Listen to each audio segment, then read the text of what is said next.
Telugu Desam party పేదల కోసమే పుట్టిందంటూ తరచూ చెప్పే చంద్రబాబు ఎన్నికల్లో సీట్లు మాత్రం పెత్తందారులకే కట్టబెడుతున్నారు. ఇందుకోసం మొదటి నుంచి పార్టీ కోసం పనిచేసి ఆ జెండానే నమ్ముకున్న వారిని పూచిక పుల్లలా తీసిపారేస్తున్నారు.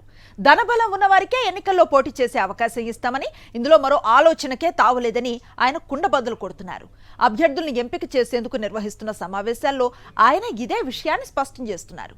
దీంతో పార్టీ కోసం కష్టపడిన నేతలు చంద్రబాబు వ్యవహార శైలితో కంగు తింటున్నారు. ఏపీలో రాజకీయాలు రోజు రోజుకు వేడెక్కుతున్న సమయంలో దిక్కుతోచని స్థితిలో కొట్టుమిట్టాడుతున్న చంద్రబాబు క్యాష్ పాలిటిక్స్ కు తెరతీశారు. తెలుగుదేశం సీటు కావాలన్నా, పోటీ చేయాలన్నా కోట్ల రూపాయలు అభ్యర్థులకు ఉండాలనే కండిషన్లు పెడుతున్నారు. ఈ క్రమంలో ఉమ్మడి గుంటూరు జిల్లాకు చెందిన ఒక సీనియర్ నేత ఇటీవల చంద్రబాబును కలిసి పార్టీని నిలబెట్టేందుకు తాను ఎంతలా కష్టపడ్డానో చెప్పి ఈసారి పోటీ చేసే అవకాశం ఇవ్వాలని కోరినప్పుడు ఎవరికి పడితే వారికి సీట్లు ఇవ్వడం సాధ్యం కాదని ఆయన తెగేసి చెప్పారు.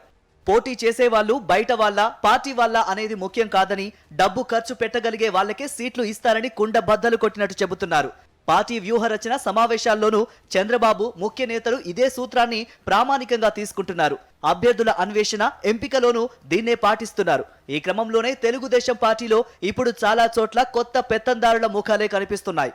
ఎన్ఆర్ఐలు, వ్యాపారవేత్తలు, పారిశ్రామికవేత్తలు, బడా రియల్ ఎస్టేట్ వ్యాపారులకు చంద్రబాబు గేట్లు బార్లా తెరిచేశారు. పార్టీ ఫండ్ ఇవ్వండి, సీట్లు తీసుకోండి అంటూ టీడీపీ సీనియర్లు బడా బాబులకు ఓపెన్ ఆఫర్ ఇస్తున్నారు.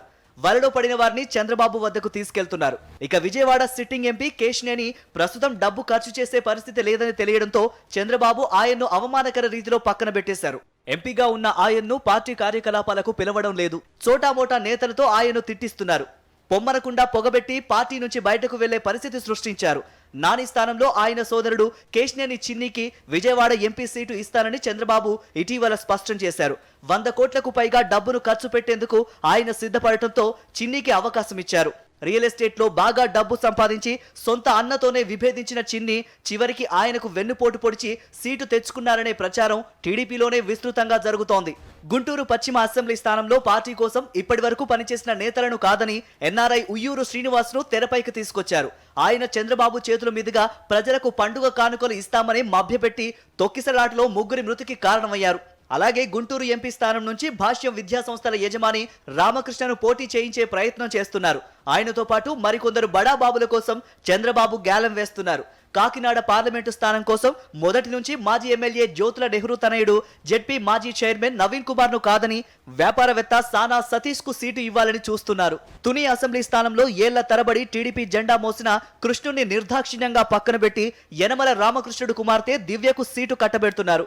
రాజానగరంలో మాజీ ఎమ్మెల్యే పెందుర్తి వెంకటేష్ ను తప్పించి ఆర్థికంగా స్థితిమంతుడైన మాజీ ఎమ్మెల్సీ బొడ్డు భాస్కర రామారావు తనయుడు వెంకటరమణను ఇన్ఛార్జిని చేశారు. అమలాపురం ఎస్సీ రిజర్వ్ స్థానంలో మాజీ ఎమ్మెల్యే ఐతాబత్తుల ఆనందరావును కాదని ఆర్థికంగా ధనబలమున్న ఐతాబత్తుల సత్యశ్రీకి సీటు కట్టబెట్టే ప్రయత్నాలు చేస్తున్నారు. చివరికి పెద్దాపురం సిట్టింగ్ ఎమ్మెల్యే నిమ్మకాయల చినరాజప్పను కూడా కాదని కమ్మ సామాజిక వర్గానికి చెందిన ధనవంతుడు కాంట్రాక్టర్ చంద్రమౌళికి సీటు ఇచ్చే ప్రయత్నాలు జరుగుతున్నాయి. ఉమ్మడి విశాఖ జిల్లాలోనూ పెత్తందార్లకే సీట్లు కట్టబెట్టేందుకు చంద్రబాబు ముమ్మరంగా కసరత్తు చేస్తున్నారు. విశాఖ దక్షిణ నియోజకవర్గంలో గండి బాబ్జీ స్థానంలో తన కుటుంబానికి చెందిన గీతం భరత్ను రంగంలోకి దించేందుకు చంద్రబాబు రంగం సిద్ధం చేసినట్లు తెలుస్తోంది. విజయనగరం జిల్లా శృంగవరపు కోటలో పార్టీ ఆవిర్భావం నుంచి పనిచేస్తున్న కోళ్ల అప్పలనాయుడు కుటుంబాన్ని కాదని ఎన్ఆర్ఐ గొంప కృష్ణను రంగంలోకి దించారు. తనదే సీటని చెప్పుకుంటూ ఆయన నియోజకవర్గంలో పనిచేసుకుంటూ వెళ్తున్నారు. నెల్లిమర్లలో మాజీ మంత్రి పతివాడ నారాయణ స్వామిని కాదని బంగారాజు అనే వ్యక్తికి ఇవ్వడానికి ప్రయత్నిస్తున్నారు. పార్వతీపురం మన్యం జిల్లా పార్వతీపురం నుంచి మాజీ ఎమ్మెల్యే బొబ్బిలి చిరంజీవులు కుటుంబాన్ని పక్కన పెట్టి ఎన్ఆర్ఐ గోనెల విజయచంద్రను తెరపైకి తెచ్చారు. కృష్ణా జిల్లా గుడివాడ నుంచి రావి వెంకటేశ్వరరావు కుటుంబం ఎన్టీఆర్ నాటి నుంచి టీడీపీని అంటిపెట్టుకుని ఉంది. ఇప్పుడు డబ్బు లేదనే కారణంతోనే రావిని పక్కకు నెట్టి ఎన్ఆర్ఐ వెనిగల్ల రాముని ఇన్ఛార్జిగా ప్రకటించారు. రాముకున్న అర్హత కేవలం ధనబలం మాత్రమేనని, డబ్బు లేకపోవడం వల్లే తనను దూరం పెట్టారని రావి వెంకటేశ్వరరావు వాపోతున్నారు. బాబు చేసే ఈ ధన యజ్ఞంలో పార్టీ ఆవిర్భావం నుంచి టీడీపీలో ఉన్న నేతలు కొట్టుకుపోయే పరిస్థితి దాపరించిందని పార్టీనే నమ్ముకున్న సీనియర్లు వాపోతున్నారు. కోట్లు ఉంటేనే సీటు అంటున్న బాబు వైఖరిపై వారు ఆగ్రహం వ్యక్తం చేస్తున్నారు. కష్టపడే వారికి పార్టీలో విలువ లేకుండా పోయిందని ఆవేదన వ్యక్తం చేస్తున్నారు.